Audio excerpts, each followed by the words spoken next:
the brave girl who became a warrior. Long ago, in the ancient kingdom of Rwanda, there was a time when young men were taken to serve in the royal army, never to return home unless they were released by the king himself. Among these men was a warrior who had been taken many years earlier, leaving behind his wife and their only child, a daughter named Ndabaga. Ndabaga's determination.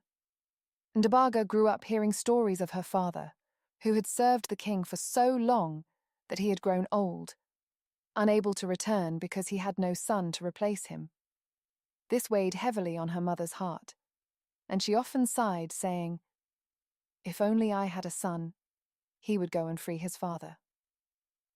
One day, Ndabaga boldly declared, "Mother, I will take my father's place." Her mother laughed sadly. "But you are a girl, my child. Only boys can serve in the king's army." But Ndabaga was determined. If she could not be a boy, she would train like one. Day after day, she practiced running, jumping, wrestling, and throwing spears. She cut her hair short and dressed in a warrior's clothes. She learned how to fight and survive, just like the young men who were taken to war. The journey to the king's army. When Ndabaga felt ready, she set out for the royal palace, her heart filled with courage. She arrived at the king's court and knelt before him, saying, "Your Majesty, I have come to take my father's place in your army." The king and his chiefs laughed. "A girl wants to be a warrior?" One of them sneered. But the king, intrigued by her confidence, decided to test her. He gave her 3 challenges. Jump over the royal fence, which was taller than 3 men stacked together. Defeat a skilled warrior in combat. Prove her intelligence and quick thinking. Ndabaga's triumph. For the first challenge, Ndabaga did not hesitate. She took a running start and leaped high into the air. With incredible agility, she caught hold of the top of the fence and pulled herself over, landing gracefully on the other side. The crowd gasped. No ordinary person could do that.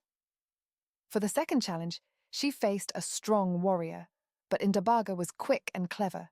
She dodged his attacks, using her speed to outmaneuver him. With one swift move, she knocked him to the ground. The warriors watching were stunned. She had won.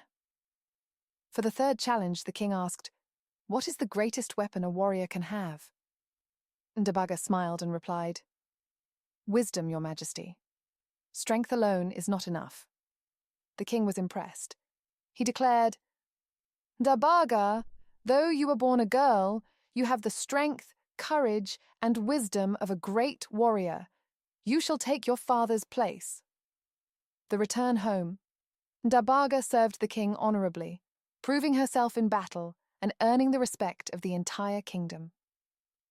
Eventually, the king allowed her to return home, freeing her father from his lifelong service. When she arrived, her mother could hardly believe her eyes. Her daughter had not only rescued her father, but had become a legend, a warrior whose name would never be forgotten. The moral of the story. The story of Ndabaga teaches us that courage, determination, and intelligence matter more than gender or tradition.